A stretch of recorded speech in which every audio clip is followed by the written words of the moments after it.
the rock ledge. Now, all that's left to do is to wire up the holes in sequence to a central blasting board. Okay, Rich, we're ready for the 2-minute warning.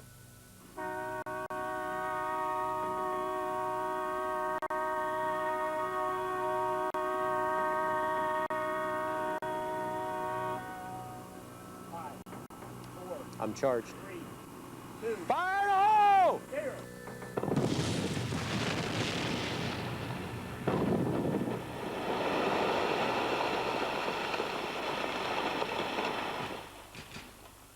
Six tons of explosives, 3/4 of a second, 35,000 tons of solid rock blasted to pieces. The precision work of a master blaster like John Capers would have been inconceivable not too long ago. But now, the power he wields can be focused with incredible accuracy. In the hands of a master blaster, Herculean tasks are accomplished every day.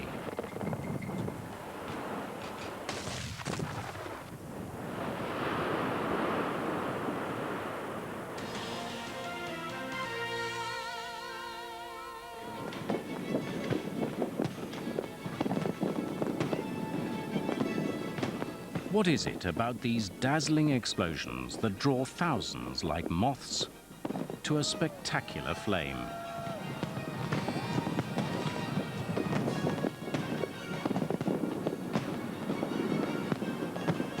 Few could guess how intricate an endeavor it is to put on one of these shows.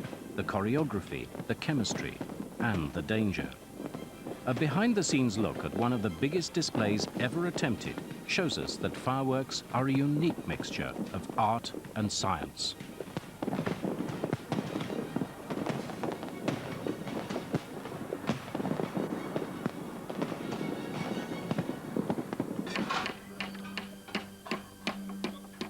Early one Saturday morning, the world-famous Grucci fireworks family is setting up for another show. The site, Washington, D.C. The occasion, the inauguration of a president.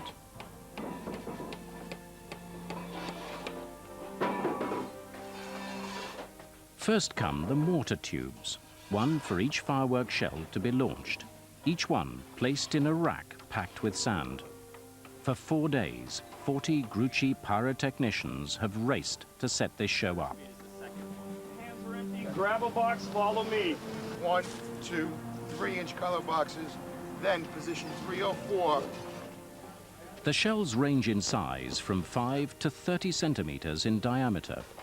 A total of 32,000 will be launched tonight in a 12-minute display. There's literally thousands of hours that go into planning every meticulous little detail to make tonight's presentation what we hope to be a huge success. What the Gruccis have planned has never been tried before. 30,000 kilos of explosives will be used, enough to send a 50-kilo weight around the world 1.5 times. 34-year-old Phil Grucci designed tonight's show and is in charge of the production. Yeah, Barry, this is Phil Grucci. I've got just a problem on one of the lines out on one of the sites. They seem to have an intermittent dial tone. He's the one ultimately responsible for the show's success or So you can failure. have them cover these completely, individually, in individual rows. When you know the president is watching and all of his dignitaries and the media and the television, that certainly adds more pressure. We can't rehearse the program, rewind it, and say, let's change it a little bit and do it again. It has to happen right the first time. If everything works, 10 simultaneous displays will ring the city in the biggest fireworks extravaganza Washington has ever witnessed.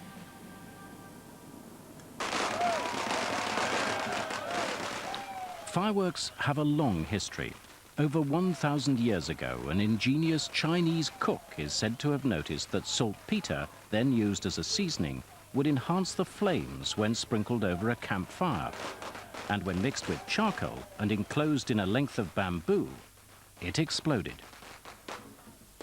Perfect for frightening off spirits or celebrating the new year. This recipe made black powder, which chemists still use in fireworks today. That's perfect. To produce a fireworks effect, the first thing you need is heat. So the fireworks chemist prepares a mixture that has an oxygen-rich chemical and a fuel, and that will burn when it's ignited.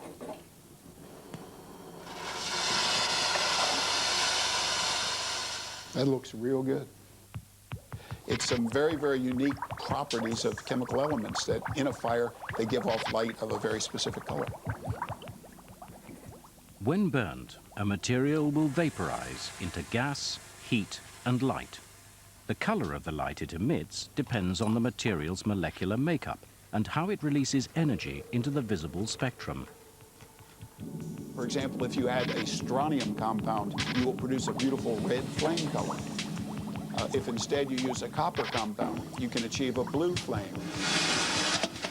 Yes, that's it. If you add large charcoal particles, you'll get beautiful gold sparks. Other chemical mixtures, when packed in layers inside a thin paper tube, produce a pulse of gas as each layer rapidly burns. Much like forcing air out of a bugle.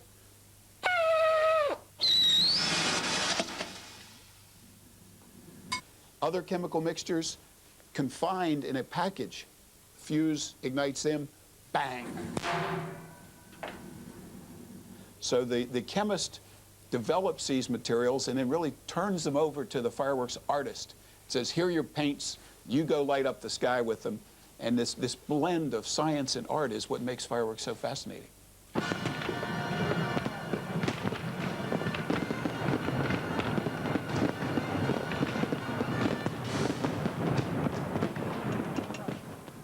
Phil Grucci has 9 days left to put the finishing touches on a show more complicated than any the family has ever attempted.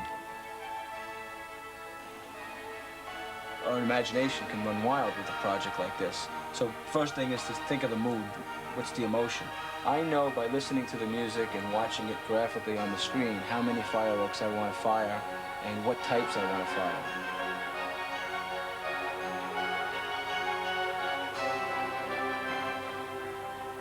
This green line gives you a graphical representation of what the music sounds like. The peaks are where we're putting exciting fireworks. The valleys might be more the soft, more delicate type effects.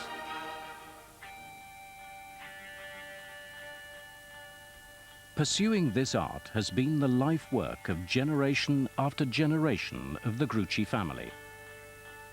Our family has been firing fireworks shows for 5 generations now, over 135 years. My grandfather's uncle started the business in Bari, Italy in the 1850s. And he brought the business and the formulas basically in a shoebox.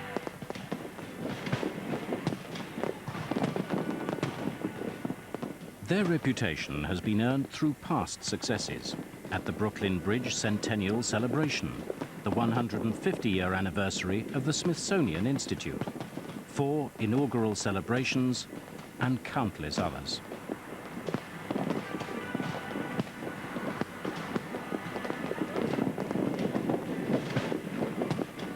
The man who first pursued these world-class shows was Phil's father, Jimmy Grucci. Jimmy ran production and manufacturing for 25 years. But the glories of these years came to a crashing halt in 1983, when tragedy struck. One Saturday, Jimmy Grucci and a cousin were working on an up-and-coming show.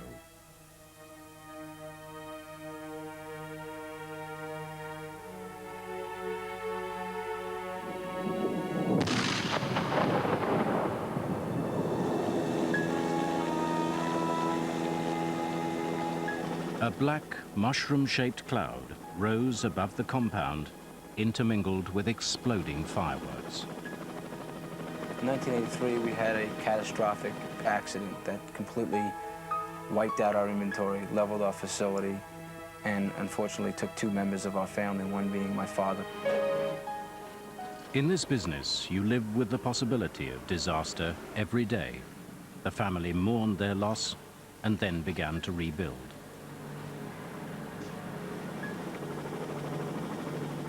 Eventually, they constructed a new facility in Brookhaven, Long Island.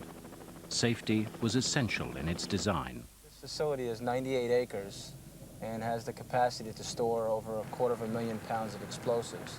Where we're passing right now are the explosive bunkers, the storage areas. Each one of them is separated by a large barricade manufactured out of sand for shockwave protection from one bunker to the next. The storage facilities are also well separated from the production bunkers, where the most dangerous operations take place. Here, any potential source of ignition must be eliminated. What's happening in this room right now, they're building fireworks. They're assembling the final process of putting the lifting charge so the firework can lift out of the mortar onto the aerial shell. The shell's cardboard casing is thick enough to withstand the blast into the sky, but thin enough to burst when the charge inside is ignited. And here's the key ingredient of all fireworks, black powder. It must be handled with extreme care. A single spark could flatten the building. In the final assembly, a fuse is attached to the shell. Then a packet of black powder, the lifting charge, is taped to the bottom. The more powder used, the higher it will go. Firework itself, which would look something like this, has a gunpowder, a black powder propelling charge on the bottom. This article is lowered into the mortar. Upon lighting the fuse, ignition of the gunpowder takes place. The hot gas that's formed throws this up out of the mortar tube, much like firing a bullet out of a gun. As the firework is tumbling up in the air, a time fuse is burning. Around the center charge of black powder are dozens and dozens of little pellets called stars that burn with specific colors. When the shell is 500 feet up in the air, the center charge of black powder is ignited. That explodes this package up in the sky.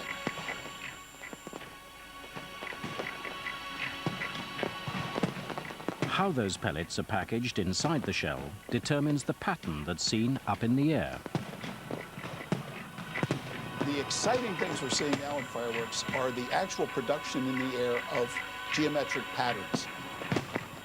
We see hearts, see stars. Where we're hitting now is letters.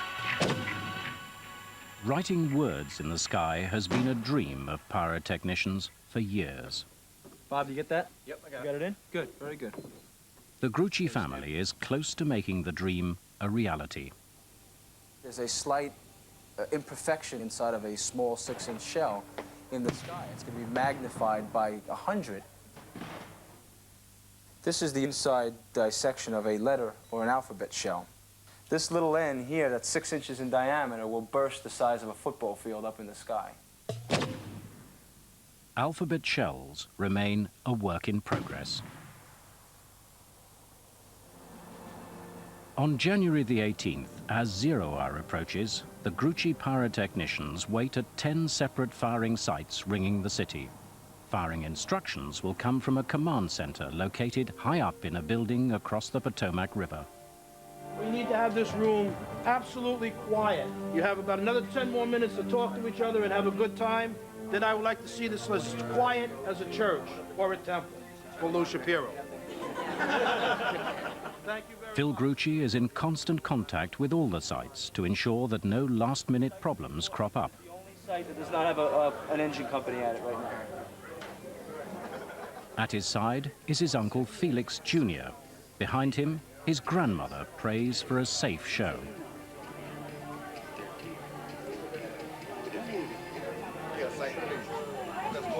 We're not going to talk to them because they're muted now. Its current position, all we're doing is rewinding our tape here and then standing tight for showtime. But it should be getting the 30-second cue.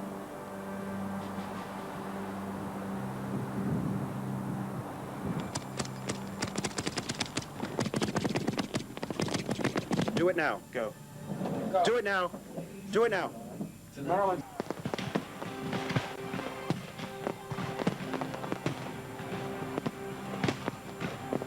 Maryland, do it now. Maryland, do it.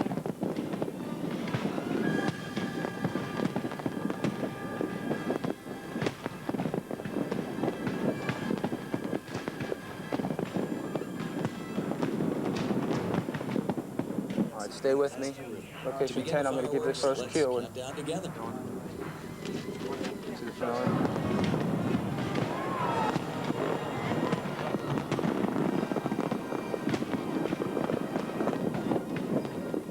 For 12 short minutes, science and art join together to entertain and inspire.